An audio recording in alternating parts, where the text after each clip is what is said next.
Hi, everyone. Good afternoon for some, and if you're on the West Coast or a different time zone, I guess good morning. I am Debbie Schwartz, founder of Road to College and the Paying for College 101 Facebook group. So we'd love to have people put in the chat where you're from, what year your student is in high school, and also kind of what your biggest concern is about this whole admissions process. We did a survey actually last week and got some really interesting responses. Not surprising that and what people responded was that they're trying to get their student right into the best fit college possible. Best fit means, you know, to them some combination of a school that can teach their student what they want to and the subject that they're interested in, has a good reputation. And then, of course, the big thing was cost. A lot of people are concerned about cost, which is completely understandable. And I am all there with you. Let me just, somebody is asking which I should put closed captions on. Let me just do that. Here we go.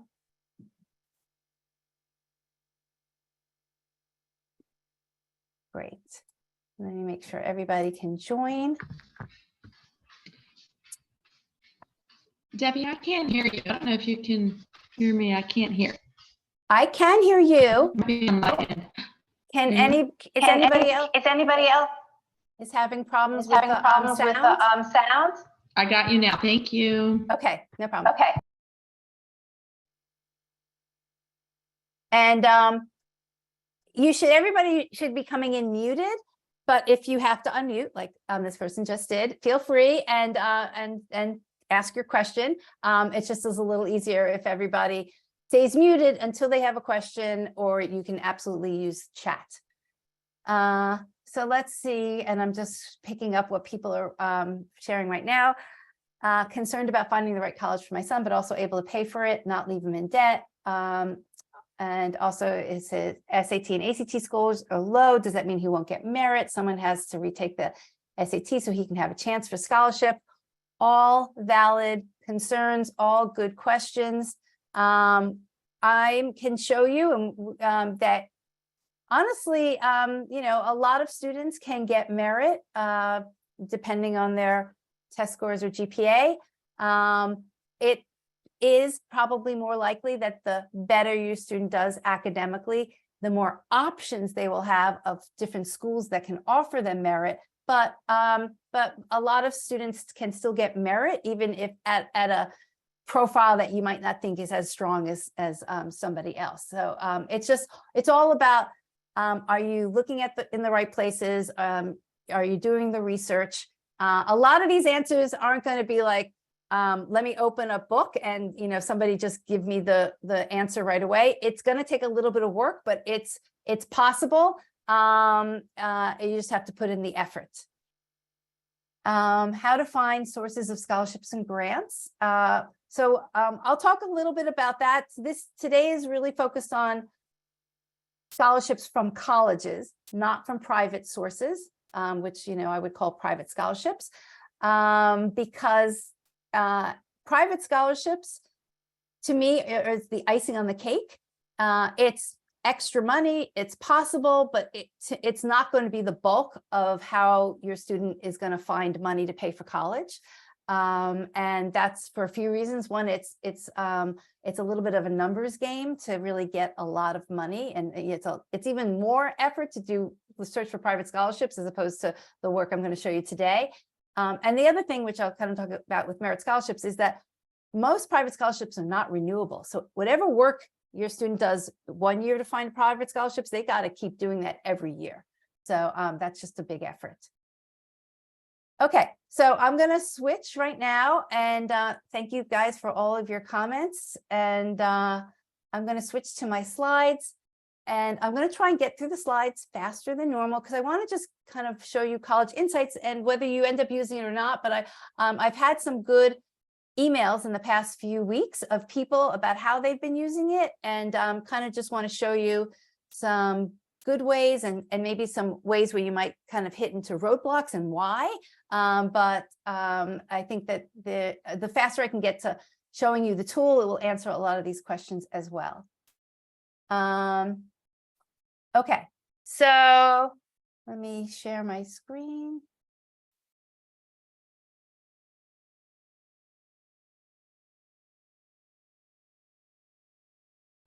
Sorry.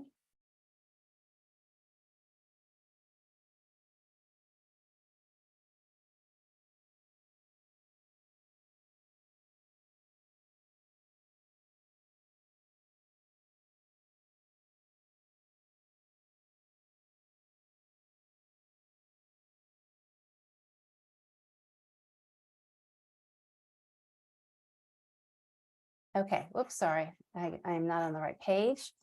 But can you guys, somebody give me a thumbs up? Can you see me scrolling through these slides, which I shouldn't have done? And let me just get the chat box back up.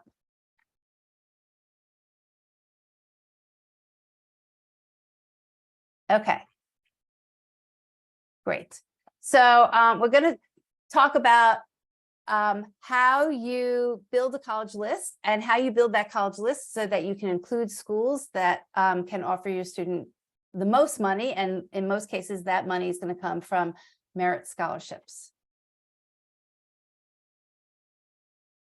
So let's skip. So I usually kind of just start with that there's 3 buckets, right? That colleges that you as a family are going to find money from. It's either going to be money coming directly from contributions that you've built up from savings, or in some cases, people can cash flow, paying some of the college bill, usually not all of it.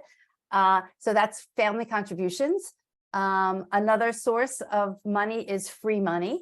And another source is borrowed money. And in the free money, and it's what we're going to talk about today, you want to maximize where you can get money if you have need-based situation. So that would be need-based aid coming from the government or coming from a college. And if you don't have any financial need, which probably a lot of families fall into, even though you feel like you have financial need, and I feel that feeling, the colleges and the government don't recognize that you have financial need, then you have to really find colleges that are offering merit scholarships. And that's a lot about what we're going to talk about today. And then, unfortunately, if you don't have enough money from your savings, you might still get money from merit scholarships or need-based aid, and there might still be a hole or a gap left over. You're going to have to decide if you want to borrow, and you can borrow from the government, which is, or your student can borrow from the government, and then you and your student can decide if you need to still borrow through private loans. And for all the families that have seniors that just graduated that are moving into freshman year, quite honestly, right now, this is like middle of July, over the next 2 weeks is when the tuition bill is showing up for those families. And these are the biggest weeks when people are having to figure out the loans. And I say that because if you shouldn't be in that position where you're first realizing now, if you were next year, that you need to borrow. You can actually get an estimate if you're going to need to borrow way in advance, and then you can decide whether or not, obviously that's the route you want to go, or you want to continue to search for colleges with your student that will help you avoid borrowing. But it shouldn't be a surprise next year that you might have to borrow. You should be making that decision now and kind of factoring that into the types of costs of colleges you're willing to look at. And so I'm just going to answer this question, even though it's not related directly to what we're talking about. Somebody's asking, can students take private loans on their own, or do they need a cosigner and can they take the PLUS loan? And this is a great question. And for families, and I'm assuming a lot of families here are rising juniors or rising seniors, you should know this information now, because it does factor in, or you should make it factor in into your college search. So students can only borrow from the government in their name a certain amount of money each year. For the first year, it's $5,500. For the second year, it's $6,500. And for junior and senior year, it is $7,500. And so I tell you those dollar amounts because that's what a student can borrow in their name without any cosigner, without a parent. It's some money. It's not a lot of money, but you can factor that into when you look at what your college budget is. You can say, okay, my student's going to borrow $5,500, so I'll add that to my budget. But beyond that amount, a parent or a credit-worthy adult is going to have to get involved in the process. So I'm just emphasizing this because, again, we get too many questions too late in the process where the light bulb goes off and people are like, oh, my student can't just borrow the rest of the money on their own. Like it's going to be on my credit rating and I'm going to have to co-sign it. Yes. So I don't want you to fall into that hole of realizing too late. If through all of the sources that are on this page, family contribution, free money, if you need to go to borrowed money and it's more than $5,500, you or a credit-worthy adult is going to have to get involved.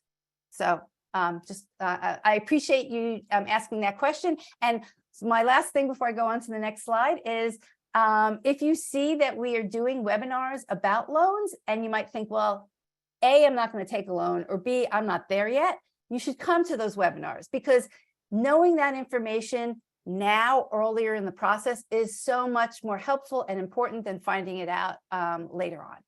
Okay, that's my soapbox. I'm getting off and moving on. So why is it so important to focus on the college list? I realized when I got involved in this space a while ago that the most important stage of this process, right, is the list that you and your student develop.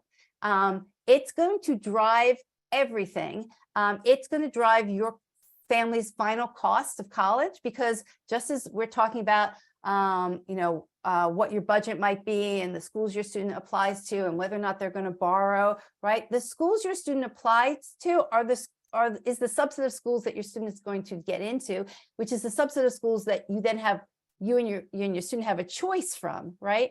So if you don't have affordable schools on the original college list, you're never going to have affordable schools on the number of colleges that your student can choose from after they've been accepted. So that's why building a smart college list is so important. Obviously, also, it's going to define where your student is accepted. I've seen too many lists. I've seen too many conversations where both the student and the family just don't have a realistic expectation of where their student is going to get in. And they put in too many reach schools. And these days, when I say these days, in the past few years, this idea, the elite schools, these are reach schools, just really keep in mind that they are to some extent, a lottery. You need to have, your student needs to have a certain academic level to kind of, almost kind of open the door. But then from there, it's really hard to just figure out what your chances of your student getting accepted. So I am not saying don't apply to reach schools, but be realistic about how many reach schools are on the list versus how many schools that are more, safety or targets. And we can talk more about that. But again, I've had to have too many of those conversations that are kind of like the just realistic conversations with families that saying, your student is great. They've got a great profile. Yes, they should reach for these, reach schools or elite schools, selective schools, but it doesn't mean that they also need to have a good balance list in addition to what these schools are that they're reaching for, because there are just too many unknowns in that group of really selective schools. And then the last comment, and this is particularly geared towards the families with rising seniors now, right, is the number of colleges on your students' list is going to impact how much work students are going to have to do. We are, again, going through it right now with a lot of the families when we have all these talks about college essays. There is the Common App essay, which every student's going to end up writing. But then as your student develops their list, there's a lot of other essays that start to pop up. There are supplemental essays, which, the YS essay is one of them. There are essays for honors programs, which might be related to merit. There are essays for special scholarships at colleges. And then all of a sudden, this one essay, which is the Common App essay, has ballooned into honestly between 10 and 30 more essays. They may be smaller, but there's still effort and it's still work. And sometimes the smaller essay takes more time because you have less words to say what you want to say, and you really have to be focused about what you want to get across. Not saying that it's not worth it, but just recognize the work that goes along with building a bigger list. And I'm not for crazy size lists, but I am for, lists probably in the 8 to 12, college range, especially if you're a student that wants to, or your family that wants to search for merit, because if you want to chase merit, as the phrase is, you're going to have to broaden your list so you have as many opportunities as possible to apply to colleges with the likelihood that you'll get merit, and then potentially negotiate with them in the springtime. So somebody's asking, some of the REACH schools are meets need schools. Can you touch briefly on income thresholds to qualify financially, assuming your child is academically qualified? That's a great question. Excuse me. I think, not each, but a lot of the selective schools that are full meets need schools. And for those who don't know, a meet need school is saying that whatever your financial need is, and I'll talk to you about how we define it, that school is willing to give you enough need-based money to cover that full need. So you might have a need of $40,000, and if your student, big if they get accepted to one of these schools that says we will meet 100% of your need, they will give that student $40,000, to cover the money that they don't have. In terms of an income level, I'm going to say that probably the really selective schools, I think, are around 250,000, meaning that, it's a sliding scale that up to around 250,000, you might show some form of financial need. Obviously, the lower your income, the more need you'll have. But the best thing to do with the schools that are 100% meet need is that they tend to have pretty accurate net price calculators. So for all of those schools, Jen, I'm talking to you and anybody else who you might have a student that has a strong academic profile, so they have a shot or a chance to be accepted. I would create a spreadsheet and go to each one of those schools' net price calculator and run the net price calculator. Those schools are going to be fairly accurate, and that's your best indicator of how much that school is going to cost you. So somebody's asking, is there a list of the meet need schools? How would you know? I'm going to show you in College Insights how you would know, because there's a column that says what percentage of need does the college meet. So you'd be able to, you can sort by that list. The schools that tend to be called meets need schools are schools that meet 100% of need. There are other schools that still will meet some percentage of the need, but they're not meeting 100%. There's still schools that are worthwhile to look at, but that this collection of colleges meets need schools is usually referred to as they're meeting 100% of need, and they tend to be the most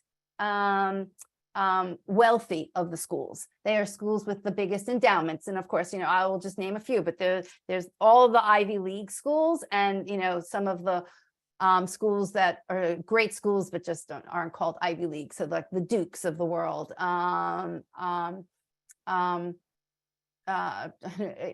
lot of other Tufts, a lot of other great schools, but I'll show you how you figure that out.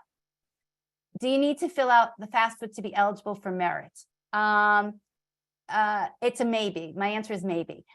Some schools do want you to fill out the FAFSA, even though you might not have any need-based, you might not get any need-based aid, but they want to confirm that you're not going to get need-based aid before they give you merit. So they may ask you to fill out the FAFSA. So that is a question that you're going to have to ask colleges when you narrow down the list, where your student's going to apply.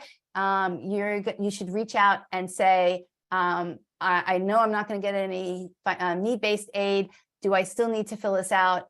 Because I want to make sure my student gets reviewed and is eligible for merit. Okay, let me move on. And there's a lot of good questions here, but hopefully maybe I'll get to them. So merit aid, it goes by a lot of different terms: merit aid, merit scholarships. Some people call it tuition discounting. These are all like terms you'll see. And in its simplest form, I do believe that, merit scholarship is a form of discounting. Is it bad? No. I mean, do they use the word scholarship to make you feel better? Yes. But basically the colleges are saying, we have this money and we want to give it to certain types of students to bring that type of student to our college. And so we're going to, give them this special award. We're going to call it a scholarship. We're going to base it on criteria that is not related to their financial need. So that is a big difference. So colleges are using this money not to cover somebody's financial need based on the conversation we just had. They're using this money to attract a student based on other characteristics, whether it's their academics or talent. That's what this money, and then the last part is that this money is not athletic scholarships. That would be like a third bucket. It's a bucket that I'm not going to discuss, but this type of money is really used for some type of a talent that the student has and some type of academic level. Okay, so sorry, let me just mute. What's really important, and what I started emphasizing earlier, is that merit scholarships are renewable. That's why it's really important that you as a family search for them now, that your student is awarded them going into freshman year. It is harder, it is not impossible, but it is harder for students to get merit scholarships once they're at the school. And it's also a little harder to get merit scholarships as a transfer student. It's not impossible on the transfer, but colleges allocate more of their merit scholarship money to incoming freshmen. And if you just think like a business, it kind of makes sense. They want to attract the right type of student, or the student they want from the beginning, and then they want that student there for 4 years. So that's where they're using more of that money towards attracting the incoming freshmen. But if your student gets one of these scholarships, it is usually for all 4 years. There is usually some requirement. It's usually a GPA requirement. And then later in the year, when your student gets these scholarships, we have some sessions that we talk about how to really understand what the scholarship is. And one of the important pieces is knowing what that GPA requirement is to make sure that the scholarship is renewed. Is it a threshold your student's going to be able to achieve or not? Really important to understand that, because the worst case is that a family accepts a college, thinks that the college is affordable because they got a merit scholarship, and then the student loses the merit scholarship, somewhere in their 4 years. And then all of a sudden, a school that was affordable is no longer affordable because they don't have the cushion of getting the merit scholarship money. So it's really important to understand what the requirements are to make sure that the scholarships are renewed year after year. Okay, there is a recording of this session, and so it will be sent tomorrow in an email with a link to the recording. So if you can't stay for the whole time, or if you have to leave early, or if you even want to share it with somebody, you'll get the recording. Okay, 3 different types of merit scholarships. These are just categories we've kind of put together, but a lot of people talk about merit scholarships in this way. There are automatic merit scholarships, competitive, and talent. I'm kind of going to go through this quickly because then we can move on to what's in College Insights and how to use it. But automatic merit scholarships are, and I'm going to go to the next page, are usually colleges, and they are colleges that are really transparent, and they show you on their website how they award merit scholarships. They usually have a grid, they'll have a chart, and they make it really transparent. I wish that all colleges were like this, but they aren't. But for those colleges that are, we are happy, we applaud them that they share this information, and it just makes it easier to estimate what your student is going to potentially receive. So I just show an example here of Miami University. I started with a chart here from 2020 just to show you that was before the pandemic, that they used to include SAT scores, or the test scores plus a GPA. you can see that it kind of migrated to fall of 2023, where they only show the GPA score. It doesn't mean that some schools, this is just one example, some schools for merit do require test scores. I would say it's a small percentage, but there are some schools. So that is another thing to kind of be on the lookout for, and to ask a college, is my student required to have a test score to be considered for merit? A lot of schools, they are truly test optional for merit. But let me just say, even though they say they are test optional, if your student has a score, it's probably likely that the college is looking at that score when awarding merit, even though it might not be in an official rubric. So once your student sends that score, it's probably considered, in all the decisions that that college is making, even though that school is test optional. So the other thing I want to point out about these charts is, in this case, this is Miami University in Ohio. In all these charts, they have a little asterisk next to where it says weighted high school GPA. They make it very clear that they are using a weighted high school GPA. That's what the number one, the footnote, is for. Most schools, quite honestly, use unweighted GPA because that's the cleanest way that they can do an apples to apples comparison. But my point in harping on this is that you as a family, if you want to use these charts, make sure that you understand what GPA is being listed. If you have any questions, or in some cases, it could just not be clear. They might just say high school GPA, and they might not clarify, are they looking at a weighted or an unweighted GPA? This is the perfect type of question that your student, and I would emphasize your student, can ask the admissions rep. So it's a good way for your student to get engaged with the admissions rep. It's a very fair and pretty astute question to ask, and then you'll have the answer. So I'm just pointing out the things that you should be aware of. Unfortunately, we don't have the data for all of this. We just can't be on top of it, that level of data. But this is the type of information that you can easily ask and get. So good question. For schools that use GPA for merit money, do they use the school's GPA average or their own recalculated GPA? Most times, if the school, meaning if the college, is going to use an uncalculated GPA, they are going to calculate the uncalculated GPA because they are going to take it from the 5 core classes.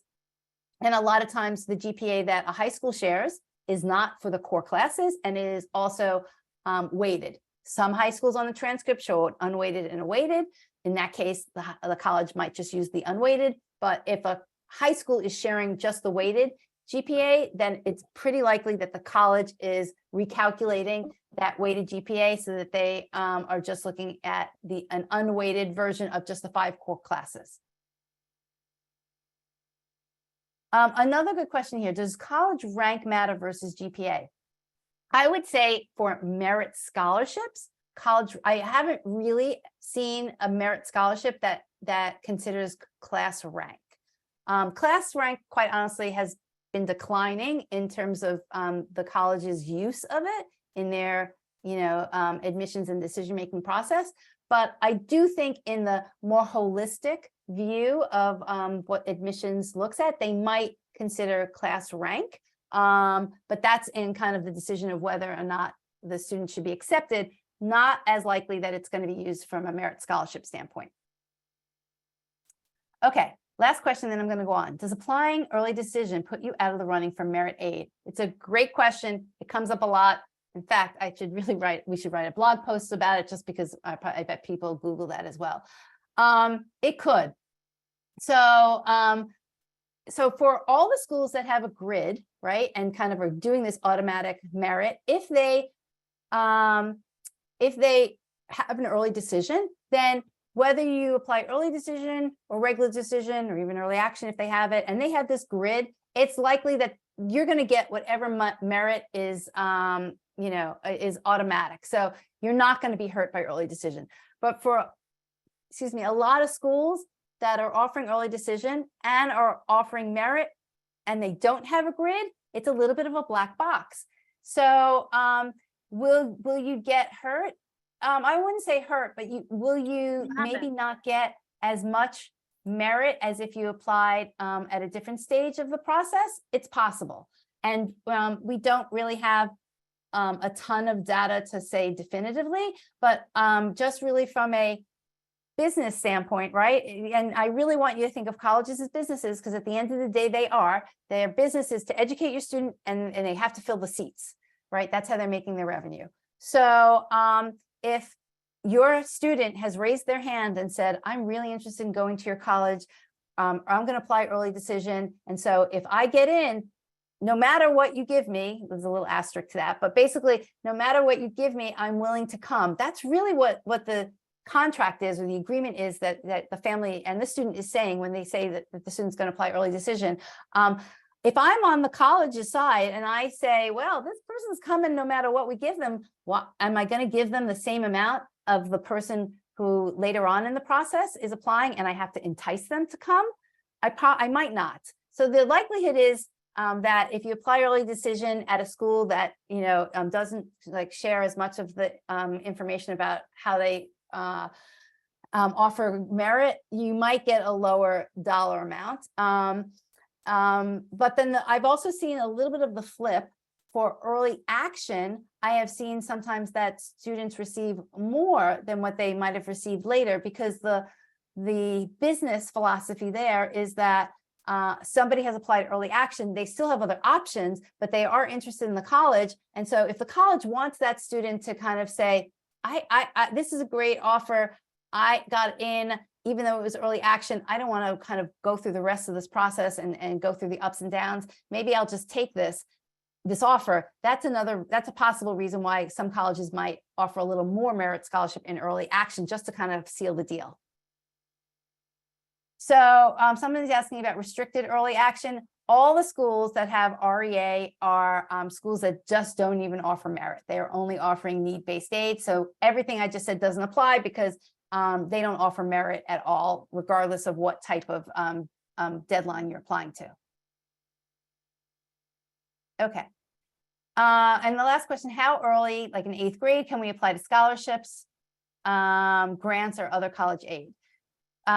Good question, interesting question. So before your student applies to college through the actual formal application process, the only other scholarships they can apply to are private scholarships. And you can start that in 8th grade. There are definitely organizations that are giving college scholarships to middle schoolers and high schoolers. The money just gets saved, but you can apply to private scholarships. But the only time you're going to get federal money or money from colleges is when you're actually applying to the colleges for admission in the next enrollment season.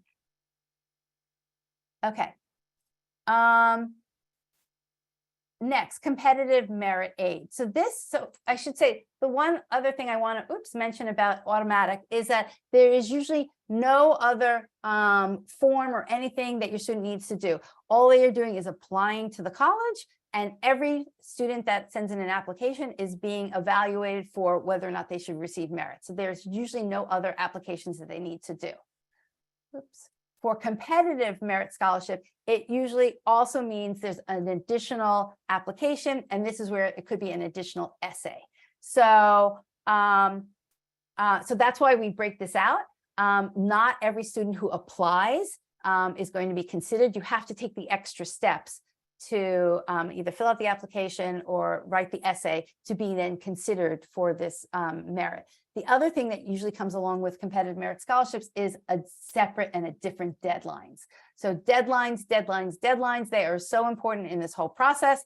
And particularly as it relates to merit scholarship money or getting into honors programs or other, scholarships that the college might have that your student wants to apply to. So please keep track of the deadlines, and so let me point out some examples. So USC, which is University of Southern California, offers merit scholarships, but they only offer it if you apply by a certain deadline. Last year, they implemented a new deadline. They now have early action, which they hadn't had before. So if you want to be considered for merit scholarships and early action, you need to apply by November 1st.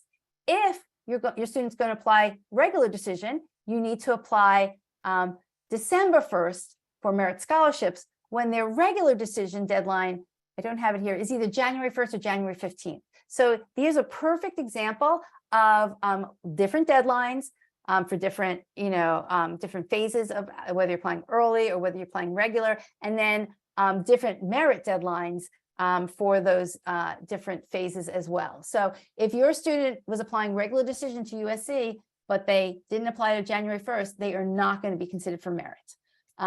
So that's a deadline issue, and there's usually a separate application for that as well. The same for the example on the right, which is for Boston University.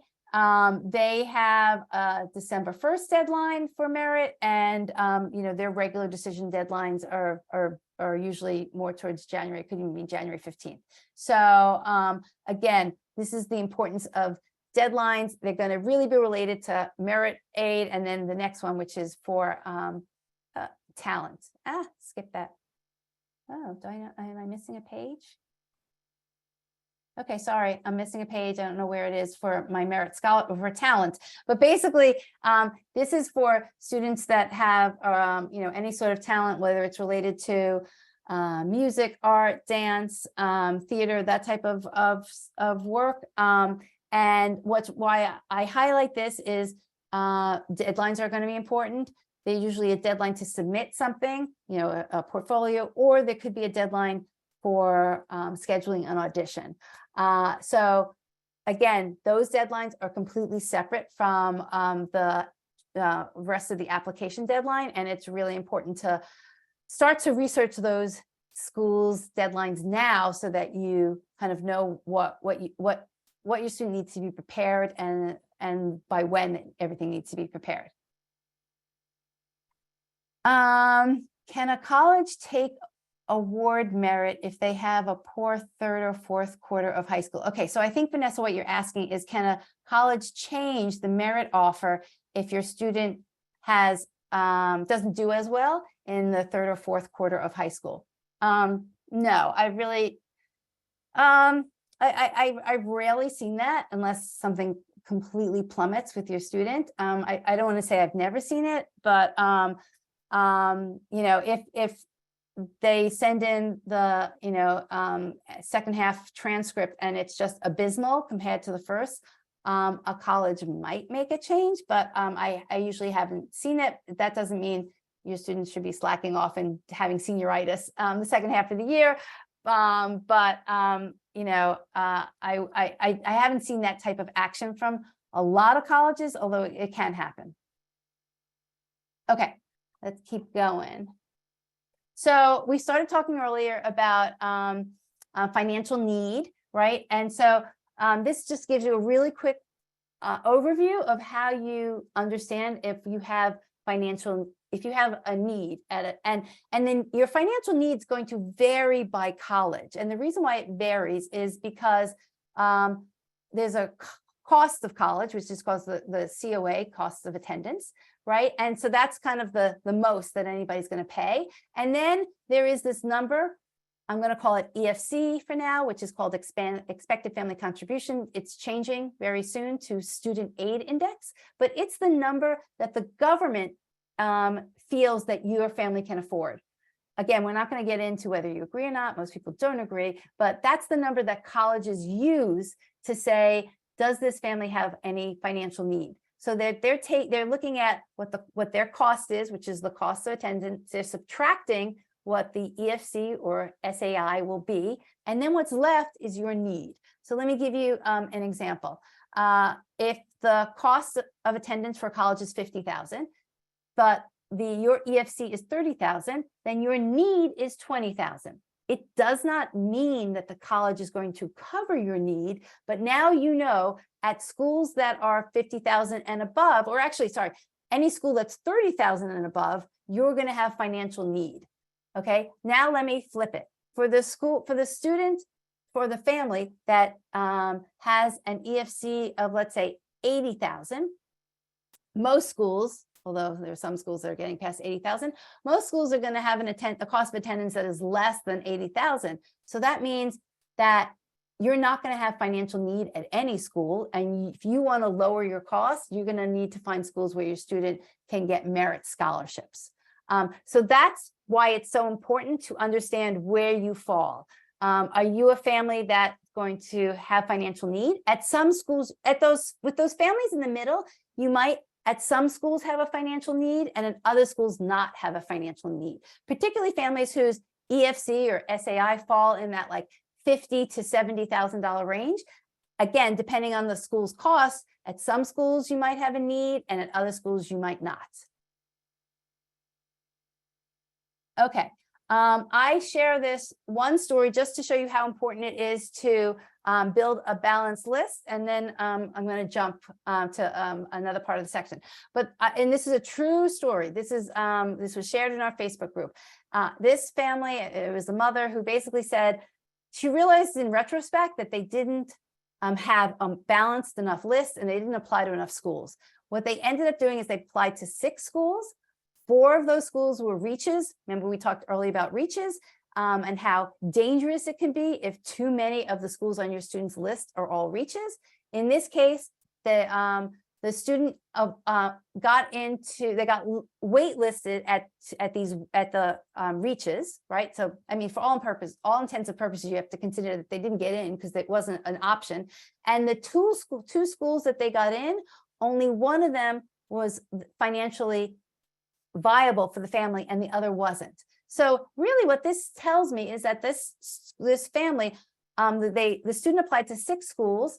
4 of them were lotteries because, right, it was very unlikely whether they were going to get in or not. And only of the schools that remained, only one of them was a financially viable school. So this other school that was left on the list, which the student, I guess, had a better chance of getting into, it was a school that they were probably never going to be able to go to because the family couldn't afford it.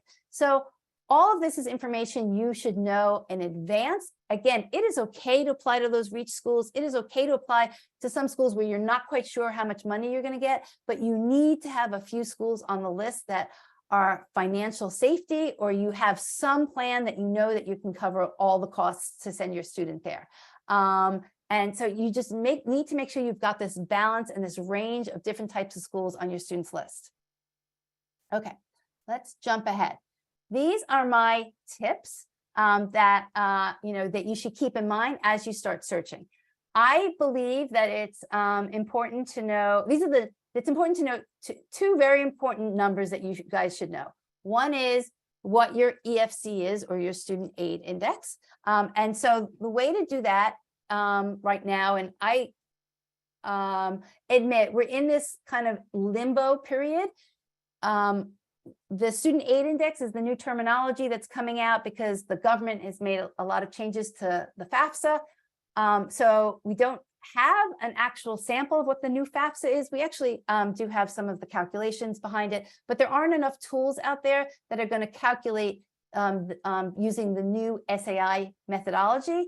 So I would go to the College Board and Google College Board EFC calculator. It's probably the best one out there right now. And I would run the numbers on that calculator. And that I would consider to be your EFC/SAI. So that's one number. So go to the College Board, find out what your number is, and save it.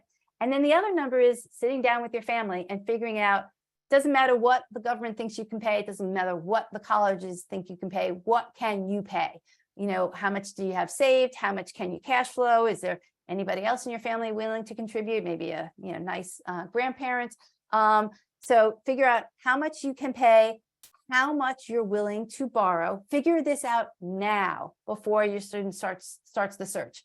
You can factor in that $5,500 that the student borrows from the federal government. I think that's a very safe number. Whether your family wants to borrow more than that, I'm not making a judgment call on it. And I actually don't think that it's so bad to be willing to borrow a little bit more. You always have to be careful in understanding, obviously how much you as the parent are willing to borrow, how much you expect your student to pay back, and whether or not they're going to ultimately get a job with a salary that's going to allow them to pay back. So This is work you can and should do now. This should be almost the pre-work before deciding on what you're going to search for, because that family budget number is going to tell you what you're willing to pay for colleges, right? And the SAI or EFC is going to tell you how much the colleges are going to give you. And so now you have a better understanding of what colleges you can look for, because if you know your EFC from the example I gave earlier, you now know when you look at a college, do I have a financial need at this college? If I have financial need, I'm going to need to look at how much this college is willing to match my need. If I have no financial need, I need to look at, is this college going to offer merit scholarship money? Not every college offers merit scholarship money. Not every college is going to meet your need. So, but now you understand the framework, you understand your numbers. And so when you look at a college, you can better evaluate, okay, where do I fall? Do I have need? Are they going to cover my need? If I have no need, do they offer merit scholarships? What's the criteria that they're looking for to offer merit scholarships? Now you have the system kind of down pat. Okay, I'm going to, at this point, jump and show you college insights and kind of use everything that I talked about how you could search. Okay, I see. I'm just looking at a quick question. In a divorce situation, who fills out the EFC calculator? That's a really good question.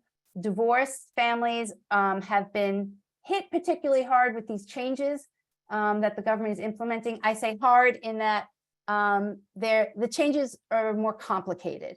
So to give you a really fast answer, in the new FAFSA, the parent who financially supports the student more, so who pays more of the students, support, not just child support, just who financially pays more for covering that child. That is the parent who is going to need to fill out the FAFSA.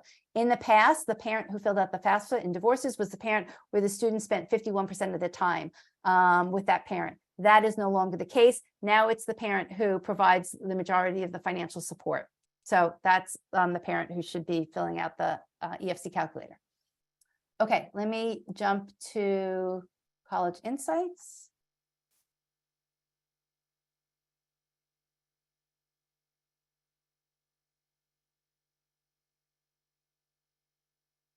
Okay, if you go to College Insights, which, oops, I have the wrong, hold on. Here's the right one. And I lost my chat. Let me get the chat back up. Okay.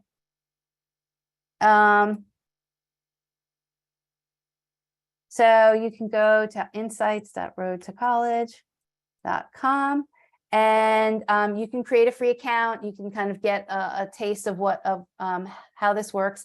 I'm just going to sign into my account.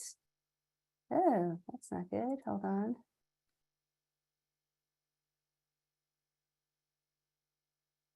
Okay. You won't see this. This is just because I'm an admin. So this is where you will end up when you sign in. You will come to a screen where you can search by individual colleges if you want to look at one college in particular, or you can go to the filters and you can get a bigger selection, or you can filter and see more colleges. What you can also do, we have this recommended college section, and this is information that is based on what information you put in your profile. So when you create an account, you're asked to create a profile. Most of the information is optional, but whatever information you do put in the profile, we can use it to then recommend schools. So if you shared, what location you're interested in, we'll show you colleges by location. If you shared majors, GPA, ACT, SAT, if you share any of this information, we can then share back recommendations. It's not mandatory, but it's just a feature if you want to get more ideas of what's out there. So I like to go to the filters page, and this is an example. I'm going to show you an example of somebody who was too narrow in their searching. This mother wrote me and said, I put in all this criteria and there are no colleges. Like, could that really be the case? And it was. So I think I can recreate this, but let's see what it was. But I think I know, let's see. Business statistics, let's just, well, I may not have the right majors in place, but she she picked a lot of the different regions. She had the territories, she had the Mideast and New England. She also put in really large schools. So she only wanted really large schools. She actually didn't have an SAT score. She had a GPA range of like 3.25, to 4.0. And then she had early decision. Oh, and then she wanted it to cost less than $50,000. Okay, let's see what the results are. Okay, right. So it says there are no schools that fit all that criteria. Okay. What can I say? I wish there was. And so what I started doing was peeling away some of her filters. And I can tell you off the bat, I knew which filters were restricting her results. So this school size, majority of the colleges in the US, and this is just a historical thing that has happened, are on the smaller size. Actually, the bulk of colleges are actually 3,000 undergraduates or less. Then there's a bigger chunk that are maybe 3,000 to 6,000. But the number of colleges that are in this really large range of like over 10,000 are small. They tend to be the major state colleges. And, we can list off the top of our head what those major state colleges are. And there are just not that many really large colleges in the US. So by default, by limiting this to a really large size, she probably cut out a lot of the results. The other thing she cut out was actually also by cost and also early decision. The schools that offer early decision tend to be the more expensive schools. So I'm going to peel away some of these filters and let's see if we get more results. So let's actually not put any size restriction on the schools and see what we get. Okay, interesting. Now we only get 5 schools, and let's sort this by, and here you can sort the schools. Oops, you know what? I didn't realize that. I guess we can't sort, school size. So let me just, let's see, let's put this, feels like there should be a little bit more. Okay, let's see this. Oh, still only 5 schools. So there's something must be constraining this. So let's take off early decision, okay? And let's see how many results we get. Aha, early decision was something that was filtering out a lot of schools. So now school size, we have more schools, even larger schools, but these schools don't have early decision. So, so now there's more of a selection of schools to look at that meet some of her criteria, but they don't have early decision, but that's still okay. They still are, worthwhile schools to apply to. I think she was looking for early decision schools, obviously, to find a school that a student can apply to early and maybe kind of get in and kind of finish this process early, which I don't blame any family for wanting to get the process over with early. But you can see that early decision was kind of hampering the results. The other one, my guess is I'm going to take off the cost. And let's see. Yeah. Okay. Now we're up to 256 schools. So cost, although you should be concerned about it, was impacting the results. So what I would do now is I would sort this by the cost of attendance. So there's a combination of state schools in here and out of states and private schools. I would first sort this by cost of attendance, by private, and you can see that there's some expensive schools in here. These schools, some of these schools don't give merit, like University of Pennsylvania doesn't, Vanderbilt might, but very low, Colgate doesn't. So there are schools here that only if the student has financial need will they get money from these schools. But cost was an issue here. And then let's see if there's any state schools. So there's state schools here that are still on the expensive side, but less expensive. University of Vermont, University of Massachusetts, even now I'm looking at the out-of-state costs. So my point in showing this example was that don't be too narrow in this search yet. Get a broader set of results and then look, and I'll show you how in 1 second.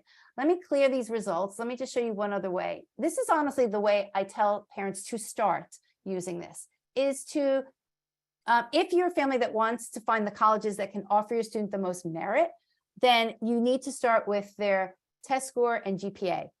And then the next question I get is, well, what if my student doesn't want to apply test optional, or wants to apply test optional? What if my student didn't take a test score? I understand that, but the reality is the data that the schools share with the world is very test score oriented still, even in this world of test optional. So it doesn't mean that your student needs to take a test, but I would come up with an estimate of what their test result might be based on the type of student they are if they haven't taken a test. And one way to do that is to take their GPA, and I'm not going to show you now, but you can Google a GPA to SAT conversion, and there happens to be one website out there that has a really nice table that gives you the range to say, if my student had this GPA range, it's likely that they would score in this range on the SAT and ACT. And I would use that information to now come back to College Insights and plug that in. So let me give you, let's just look at a student with a SAT score. Let's say they had a 1250. So I'm going to put in the range of 1200 to 1300. And I'm going to say, show me all the schools where that test score range is in the top 75th percentile. That's kind of the language we use. That's saying that a student with this test score is really at the high end of the academic profile that usually comes to that student. And that's the type of student that the colleges are willing to give money to, because they want more of that high academic student. So they're saying, you are a high achiever in terms of the students that normally come to our school, and we want more of the types of students like you. So we're going to offer you this enticement in terms of merit scholarship to come. So you want to see those schools where the 1200 to 1300 is in that top range. That's right now, that's all the criteria that I would put in just to see what schools come back. Okay. So now we have 316 schools, but we don't know if all of these schools offer merit.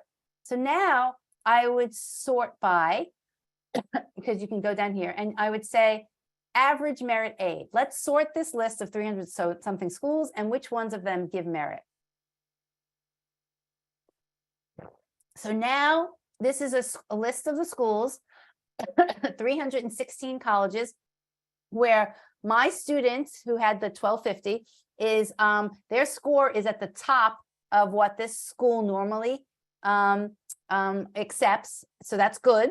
So we know it's a very high likelihood of that student being accepted. And as we look through here, now we can see that these schools also offer merit. So and I happen to know, and Susquehanna is a very generous school. So let's click into Susquehanna. But you can see the numbers here. They give 98% of students without need. They give an average of $36,000 in merit.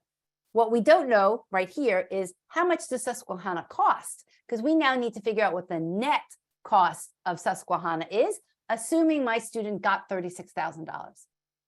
So let's look, this is all the detail on Susquehanna. But another way of doing this, which is actually, I'm going to go back because I like it a little better, is I'm going to save Susquehanna. I'm going to save it to my college list. You can create college lists as many as you want. If you have the paid version, you can name them whatever you can want. You can see that I have lots of different names. I've helped people who were interested in sending their student. They're a resident of North Carolina. They wanted to know what schools in North Carolina would cost me less than $20,000. There are those schools. We found them. There are schools, I've made a list with colleges with the most merit. That's just like a general list. I've looked at colleges that have, the average GPA of 3.5 to 4.0. So I've made some interesting lists. You can make all of these types of lists. Here's another interesting one. Somebody was looking for a college that was a private college that was going to cost less than $60,000, but also gave more than $20,000 in merit. So you can do all this type of searching, make these lists, and then compare them. So I'm gonna add Susquehanna so we can look at it in more detail to my college list. And then I can go through and add more schools. We'll just, add Washington and Jefferson, and let's add, see what else is here. Whitworth, that's an interesting school. We'll add that to the list. Okay, so now I've done some searching. I've added some schools to a list. And so now I'm going to go to my lists, and I can pull these lists up separately and look at all the detail for the colleges. So I'm going to look at my college list, that's the name of it, and look at those colleges. So I have 12 colleges on that list. What was the one? Oh, Susquehanna. So here is a table view of all the data. I personally like to look at all the data. You can select different types of data to look at. You can select looking at admissions data, merit and financial aid data, financial information, which we're going to need because that has the cost information in it. And so now all of these columns are just added to the table, and you can sort through them. So let's scroll to, here, average, one more push. Average merit award to freshmen without need. If you are a family that is looking for merit, this is the most important column to be looking at. So if I sort this column, that's from highest to lowest. Let's just do it the other way. This is from lowest to highest. I can now see of the schools on my list that I made separately, which of these schools offers the most merit. Albion is showing up and Susquehanna is second. So these are, I can scan down the list. These are pretty generous schools. To most of the students who don't have any financial need, they are giving some form of scholarship, and they are giving scholarship in the range of, 30,000, 30 something. But what I want to then look at is my private cost to attend, right? So this is the cost here for the private COA, and it's telling me, let's again look at Susquehanna. So Susquehanna costs $55,000. Most students get a merit scholarship if they're in that high academic range of $36,000. So this school could potentially cost in the low 20s for the student who receives merit scholarship. Now, all of a sudden, I have a school that's somewhat affordable, right? So this is a school that I might want to now put on my students' final list of what schools that they apply to. One last thing to look at that I think is interesting is for these schools, and this is what I want to show you. Sorry.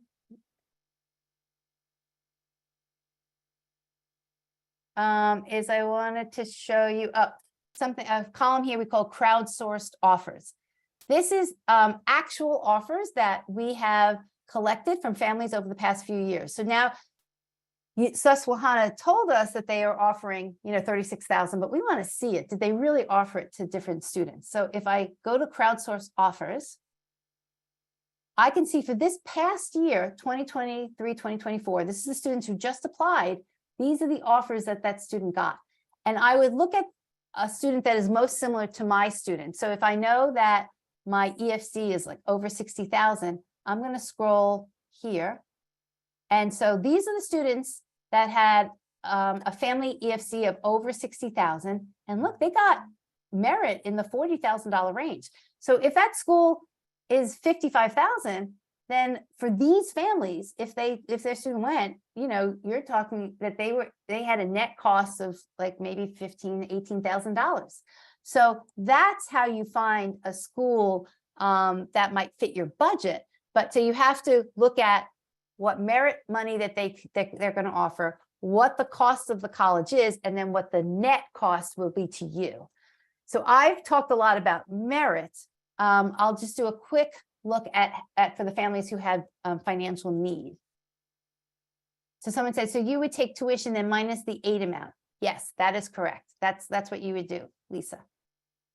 Okay, somebody said, oh, we don't have the cost of Susquehanna correct for cost of attendance. Okay, that could be. We're in the process actually over the next month of updating all of the data. This is the time of year when the colleges supply all their new data. So we will look into that. And honestly, over the next 6 weeks, a lot of the data will be refreshed. So let's look at need. So there's a column here. Oh, percentage need met. Actually, I'm going to go back to the filter that we had. Okay, we had 316 schools. I sorted it by average merit, but let's sort it by need met.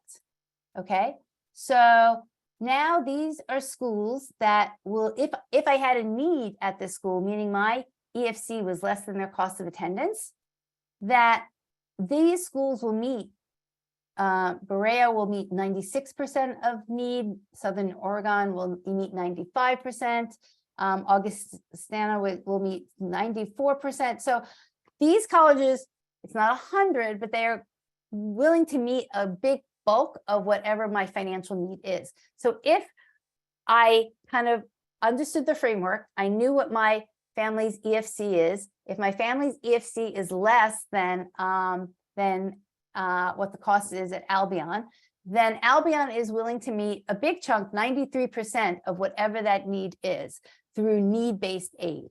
So for families who fall in that kind of branch of the analysis, I would look at this need met number and then estimate the same way I was subtracting average merit. You would subtract average need amount, and then your net would be what you would still be expected to pay. So we're about 10 minutes over. Let me scroll through some of the questions. I know I've gone through a lot.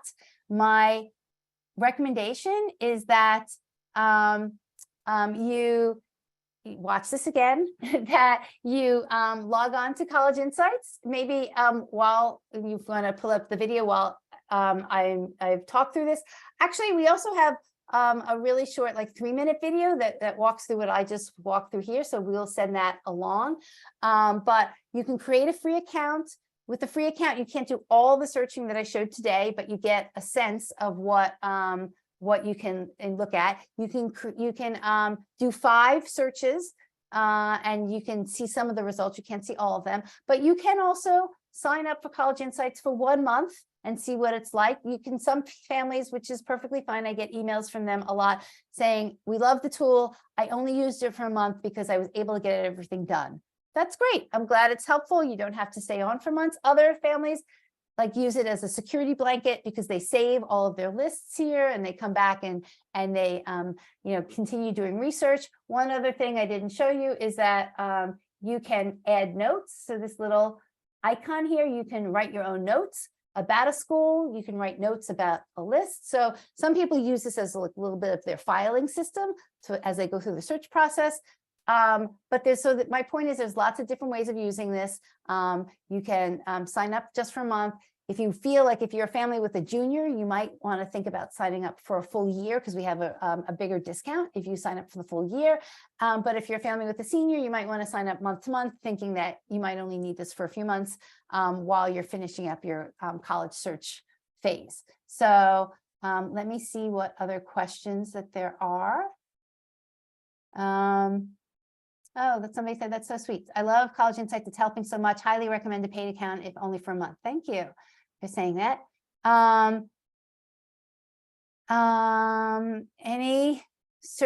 Any suggestions on searching majors like physician's assistance program? I don't have anything off the bat right now, but Scott, let me look into that and I can get back to you. Or actually, Scott, the best thing would be, if you don't mind, send me an email at debbie@rhodescollege.com with that, and then it will be just easier for me to track the follow-up.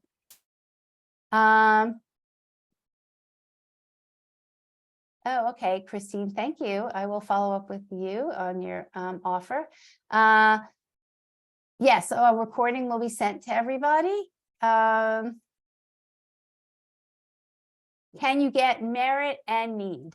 You can, you definitely can. A lot of schools will, if they offer need, will want to make sure that you're getting as much federal and state need as you can. Then they will give you some of the college need. And then if there's still money left over, and a big and your student is a really attractive academic student to them, they might also give you merit. So you can get both need and merit money. How can you tell if a school giving merit aid considers it a portion of it covering financial need? Oh,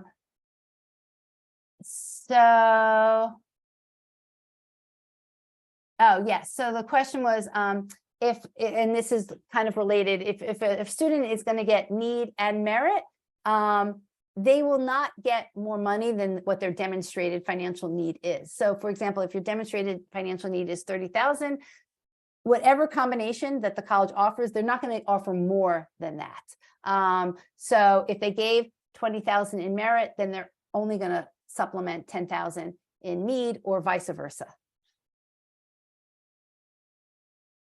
Oh, okay. So Scott's asking, why were there no ACT scores on the crowdsourced offer example? I didn't go into detail. So the crowdsourced information, and let's see if we could pull this up here. If there's no score, it means that the student didn't submit a score. So the information that's shown here, just giving you example for offer number 1, this student was from Illinois. They had a GPA of 3.19. They did not have an SAT score, and they had an ACT score of 19 that they actually submitted to the college. Here is in the example offer 3, this student's from Indiana. They had a GPA of 3.8. I don't know if they took the SAT or ACT or not. All I know is that for Valparaiso University, they did not submit their test scores. So that's how you should interpret this information. If the test score is here, it means that this student applied with the test score. If the test score is not, like in this example, this student did apply test optional. Okay, can this be exported to Excel? Yes. So you can export. I can't remember the exact number. It could be up to 30 or 50 schools, but you can't export all of the information because you know, we might be afraid that somebody would do that, like use it for another purpose. So you can export. What I would recommend is you narrow it down and create like a good list that you want to potentially work offline with, and then you can export that list. So to be able to export data, it's only available in the if you pay for an annual version of the tool. Let me just show you. We have you can compare. So it says download a CSV. It's not coming. It's actually available, but it's only available for an annual subscription. And I can show you where that is. You see this little button that says download a CSV. When you press that, you can select which colleges you want to download data for. Oh, and let me show you one other feature. It is almost done, but it should be done pretty soon, is you'll be able to share a college list. Oops, here. No, I went share. And what happens is, oops, okay, it's not ready. I shouldn't probably do this yet. But now I'm stuck. You'll be able to share a list if you want to share it, let's say, to a college counselor, to a high school, you know, your student's house. If you want to even share it to your student, if you want to make the list and share it to your student, you'll also be able to share it publicly. It's up to you if you want feedback on it. So that actually should be ready in about a week.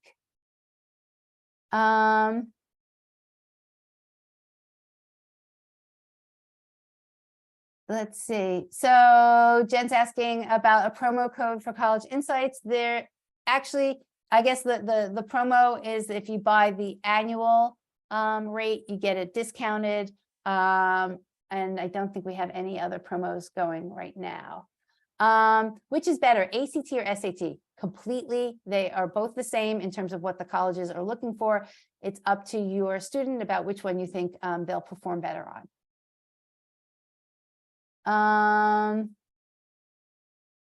Okay, so how are we calculating or filtering the percentile? So the percentile information is provided to us by the colleges themselves. So they give us, 25th percentile, 50th percentile, 75th percentile. And so we are just using that information to do the filtering. We are not calculating what their 75th percentile is. They are telling us what it is. Oh, great question. Is the merit amount money listed for 4 years or per year? It is for per year. Thank you, Tammy, for answering that. Oh, good question about rolling admissions. Right now, we don't have that as a filter. It is just early decision, early action, and early decision 2. A good question, and I'll add it to the list. We're constantly making updates, and maybe we can add that in pretty quickly. Okay, well, I will go through the rest, but it's almost 20 after. For all you guys, 100 of you that stayed on, thank you for participating in the middle of the day. Any specific questions, please email them to Debbie@roadtocollege.com. I try and get to most people's questions, and I will look through the past questions here to see if anything jumps out that is a major question that would benefit a lot of people for me to answer it. But now is the time, especially for those. I will give you my little pep talk for rising seniors. Take advantage of the summer. Really get it in place, because what I would ideally like to see is in the next week or two that you don't have to have a final list, because I look at these colleges as living and breathing lists, right? You might continue to add some, you might continue to take them away, but have a good chunk that are pretty solid that your student's going to apply to. Find that financial safety school. I actually always recommend to add a state school in, because that will tend to be the most reasonable. Find a few of the schools where your student is likely to get merit scholarship money from by doing the searching that we did now. So, get down to a point where maybe 60% of the colleges on the list are schools that your student is actually going to apply to, because the next thing that you need to take advantage of during the summer is get them to start their college essay. I can't emphasize it enough. It is just so much easier to get that personal Common App essay out of the way over the summer, because as you now dig deeper into these schools, you will find all the supplemental essays and honors questions and scholarship questions. So that's what students tend to have to focus on in the fall. But if you can get the Common App essay done, that's will be helpful. And then we're actually having a session next week on the Common App, so which will officially opens August 1st, but you can start looking at it now. I guess can't encourage families with rising seniors enough to take advantage of this. Next, how many weeks do we have till the end of summer? Maybe 6 weeks, depends on when your school starts. Maybe it's actually even sooner. And really, focus on it. For rising juniors, it's great that you are here, and if you do the research now, you can have a better idea. Is there anything within you or your students' control over the next year that you can still tweak? Is there a test that your student wants to really prep for, an ACT or an SAT test, that because now you see what the scores are for schools, that if your student got a certain score, that they would get more merit scholarship money. Now you have the advantage, because you're doing the research early, to know, are there schools that are generous for my student? Do they have a chance? And if they got to that next test score level, they could get more money. So take advantage of it now. You can just use the searching to take advantage of knowing what schools you might want to visit, what schools you might want to visit in person, visit on their website, and start to get familiar with the admissions reps. So you're just really ahead of the game, and that's great. Thank you, everyone. I hope you have a good rest of the day. And if there's any questions I can answer, feel free to reach out. Take care. Bye.